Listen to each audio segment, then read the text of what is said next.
Assalamualaikum warahmatullahi wabarakatuh. Sebelum kita mulai pelajaran pada pagi hari ini, mari kita berdoa terlebih dahulu. Berdoa dimulai. Bismillahirrahmanirrahim. Raditu billahi robba wa bil islami dina wa bi muhammadin nabiyya wa rasulah. Rabbi zidni ilma warzuqni fahma, amin. Pada pertemuan kali ini kita akan membahas tentang bab 4, yaitu tentang keberagaman suku, agama, ras, dan antar golongan dalam bingkai Bhinneka Tunggal Ika. Nah, teman-teman, sebelum kita masuk ke materi, apa arti Bhinneka Tunggal Ika? Bhinneka Tunggal Ika pasti teman-teman udah sering dengar ya. Itu walaupun kita berbeda-beda, tetapi tetap satu jua. Nah, kita akan membahas tentang faktor. Apa sih faktor-faktor penyebab keberagaman masyarakat Indonesia? Nah, bahwa keberagaman masyarakat Indonesia itu dipengaruhi beberapa faktor, baik yang datang dari dalam maupun luar masyarakat. Hal ini juga dipengaruhi oleh faktor alam, diri sendiri, dan masyarakat. Tetapi secara umum, faktor penyebab keberagaman masyarakat dibagi menjadi 5. Yang pertama ada letak strategis wilayah Indonesia, yang kedua kondisi negara kepulauan, yang ketiga perbedaan kondisi alam, keempat keadaan transportasi dan komunikasi, dan yang kelima penerimaan masyarakat terhadap perubahan. Yang pertama kita akan membahas tentang letak strategis wilayah Indonesia. Nah, letak strategis wilayah Indonesia, teman-teman tahu nggak letak strategis Indonesia? Itu pelajaran ketika kalian masih SD ya. Letak strategis Indonesia. Nah, Indonesia itu terletak strategis di antara 2 samudra dan 2 benua, yaitu Samudra Pasifik dan Samudra Hindia. Kemudian terletak di antara 2 benua, benua Asia dan benua Australia, sehingga mengakibatkan wilayah ini menjadi jalur perdagangan internasional. Nah, ini karena Indonesia menjadi jalur perdagangan internasional, maka banyak para pedagang datang ke Indonesia. Nah, secara langsung mereka membawa adanya perbedaan ras, agama, dan bahasa. Faktor yang kedua yaitu kondisi negara kepulauan. Nah, Indonesia terdiri dari beribu-ribu pulau yang secara fisik terpisah-pisah. Keadaan ini menghambat hubungan masyarakat dari pulau berbeda-beda. Setiap masyarakat kepulauan mengembangkan budaya masing-masing. Nah, kayak seperti ada di Jawa, Sumatera, Kalimantan, Sulawesi, Papua. Nah, mereka memiliki bahasa, budaya, terus adat istiadat yang berbeda. Yang ketiga, perbedaan kondisi alam. Perbedaan kondisi alam ini sudah sangat jelas di Indonesia. Ada yang rumahnya dekat pantai, ada yang dekat pegunungan, ada yang memiliki daerah subur, ada yang di padang rumput. Nah, kondisi ini juga akan mempengaruhi mata pencaharian masyarakat tersebut. Misalkan kalau rumahnya daerah pegunungan, biasanya rata-rata kalau punya sawah berarti bertani. Kalau yang rumahnya dekat pantai, dia biasanya menjadi nelayan. Tapi kalau masyarakat yang tinggal di perkotaan atau ya di perkotaan itu biasanya mereka jadi wira swasta, entah itu pegawai, guru atau apa. Kemudian keadaan transportasi dan komunikasi Indonesia ini, nah, kemajuan sarana transportasi dan komunikasi mempengaruhi perbedaan masyarakat Indonesia. Kemudahan sarana ini juga membawa masyarakat mudah berhubungan dengan masyarakat lain. Misalkan meskipun jarak dan kondisi alam yang sulit, misalkan kalau di daerah Jawa secara transportasi komunikasi udah dimudahkan, tetapi ketika udah di Sumatera, Kalimantan, Sulawesi itu keadaan transportasi dan komunikasi masih belum begitu baik.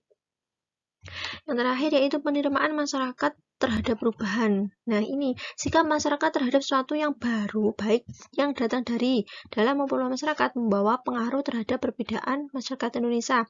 Ada yang masyarakat yang mudah menerima, ada yang masyarakat yang tetap bertahan pada budayanya sendiri. Lanjut, yaitu tentang keberagaman suku. Nah, Suku bangsa atau sering juga disebut etnik ini pengertiannya bisa diartikan sebagai kelompok manusia yang memiliki kesatuan budaya dan terikat oleh kesadaran dan identitas tersebut. Ciri-ciri yang membedakan suku bangsa antara lain adalah bahasa, adat istiadat, sistem kekerabatan, kesenian, dan tempat asal. Nah, di Indonesia sendiri, pada tahun 2010, Indonesia itu terdapat 1128 suku bangsa. Berikut ini adalah gambar-gambar beberapa suku yang ada di Indonesia. Yang pertama kita lihat ada suku Dayak di Kalimantan. Sebelah kiri yang pakai baju merah ini adalah suku Dayak yang berada di Kalimantan. Kemudian bawahnya ada suku Toraja. Suku Toraja ini ada di Sulawesi Selatan. Kemudian di sebelah kanan ada suku Nias. Suku Nias ini ada di Pulau Nias atau Sumatera Utara. Kalau suku Nias itu terkenal dengan lompat batu itu. Yang tingginya hampir 2 meter itu mereka melompati. Nah, kemudian ada suku Asmat yang tinggal di Papua. Selanjutnya yaitu keberagaman agama dan kepercayaan. Nah, di Indonesia itu ada berapa agama yang disahkan? Ya, ada berapa? Coba kita hitung.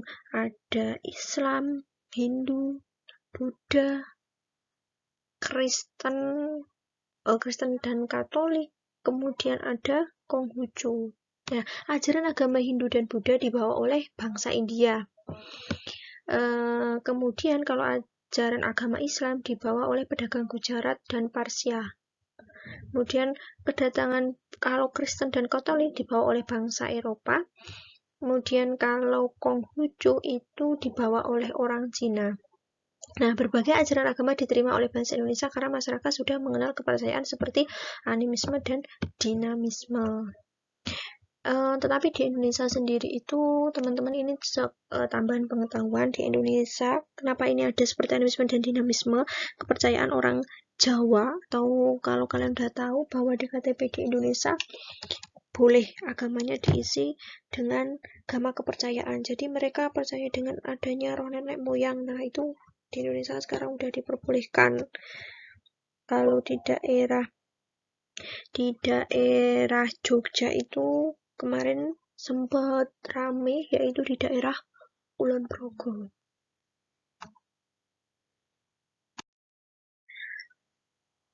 Ini merupakan gambar tempat ibadah pemeluk agama. Yang pertama ada masjid. Masjid merupakan tempat ibadah orang Islam dan sebelahnya ada gambar gereja. Gambar gereja ini adalah tempat ibadah orang Kristen dan Katolik. Selanjutnya ada gambar pura. Gambar pura ini merupakan tempat beribadahnya orang Hindu. Orang Hindu kalau di Indonesia pemeluk Hindu paling banyak itu di daerah Bali. Nah, kemudian kalau vihara, itu biasanya itu nyebutnya wihara ya, kalau nggak salah dengar itu wihara, tapi tulisannya vihara, tempat ibadah orang Buddha. Orang Buddha itu orang Cina, kalau kalian hampir sama ya. Kelenteng, kalau kelenteng ibadah orang Konghucu. Ini wihara sama Konghucu bentuknya hampir sama, aksaranya sama, beda orang Cina, tetapi kalau yang vihara itu adalah orang Buddha, kalau kelenteng itu orang Konghucu. Selanjutnya ada keberagaman ras.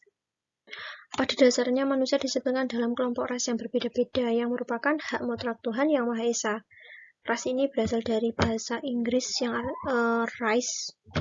Nah, ras sendiri itu biasanya disebut ras dan etnis, menyebutkan bahwa ras adalah golongan bangsa berdasarkan ciri-ciri fisik dan garis keturunan. Nah, ini bisa dilihat dari ciri-ciri fisik seperti warna kulit, warna dan bentuk rambut, bentuk muka, ukuran badan, bentuk badan, warna mata, dan ciri fisik lainnya. Nah, beberapa ras yang ada di masyarakat Indonesia antara lain adalah Malayan Mongoloid. Ini ada di daerah Sumatera. Orang Sumatera, Jawa, Bali, NTB, Kalimantan, Sulawesi, itu mereka rata-rata rasnya adalah ras Malayan Mongoloid. Kemudian ras Melanesoid. Ini tersebar di daerah Papua, Maluku, NTT. Nah, bisa dibayangkan kan, orang Jawa seperti apa, orang Sumatera seperti apa, orang Papua. Kemudian yang ketiga ada ras Asiatik Mongoloid. Ras Asiatik Mongoloid itu seperti orang Tionghoa, Jepang, Korea itu. Kemudian kalau terakhir ada ras Kaukasoid. Ras Kaukasoid yaitu orang India, Timur Tengah, Australia, Eropa, dan Amerika. Di bawah, nah ini bisa dilihat perbedaan antara ras Asiatik Mongoloid, Malayan Mongoloid, Melanosoid, Kaukasoid. Nah, teman-teman bisa membedakan sendiri kalian termasuk ras yang mana. Nah, yang terakhir yaitu tentang keberagaman antar golongan. Keberagaman antar golongan atau disebut adanya lapisan masyarakat atau disebut dengan social stratification atau disebut dengan kelas sosial. Ini adanya perbedaan kelas dalam lapisan masyarakat menyebabkan terjadinya penggolongan kelas-kelas secara bertingkat. Teman-teman tahu istilah dengan kelas sosial tinggi, kelas sedang, dan kelas rendah. Dengan apa? Dengan ditandai dengan adanya ketidakseimbangan dalam pembagian hak dan kewajiban individu dan kelompok di dalam suatu sistem sosial. Dengan demikian, dalam kelas sosial terdapat penggolongan manusia secara bertingkat atas dasar kedudukan atau status sosial sehingga menyebabkan perbedaan antara hak dan kewajiban. Contohnya, misalnya, nah kalau di kota-kota besar ini biasanya sangat terlihat, tapi kalau di daerah kita, kalau masih di daerah apa ya istilahnya, ya daerah diri kita sendiri, masyarakat masih gotong royong. Tapi kalau di daerah perkotaan itu nanti akan sangat terlihat bagaimana orang-orang itu kelas sosialnya sangat tinggi, bisa ditandai dengan biasanya mereka kalau yang kelas sosialnya tinggi dilihat dari rumahnya yang sudah mewah, terus perumahan, kedudukan atau mereka punya pangkat. Nah, kemudian ini yang membedakan antara kelas sosial yang ada di masyarakat perkotaan dengan kelas sosial yang ada di masyarakat pedesaan. Nah, kita yang rata-rata hidup di pedesaan, kita akan adanya gotong royong. Kita coba kita lihat bahwa di masyarakat perkotaan jarang ada orang yang mau bergotong royong. Bukan jarang berarti masih ada ya, tapi saya kira itu sedikit kemungkinan. Karena apa? Karena mereka terkadang masyarakat perkotaan itu tetangga saja mereka tidak kenal. Beda dengan kita yang hidup di desa, kita sama tetangga hidup rukun, saling ya misalkan kalau mempunyai apa ya, mempunyai sedikit makanan, kita akan memberi tetangga kita.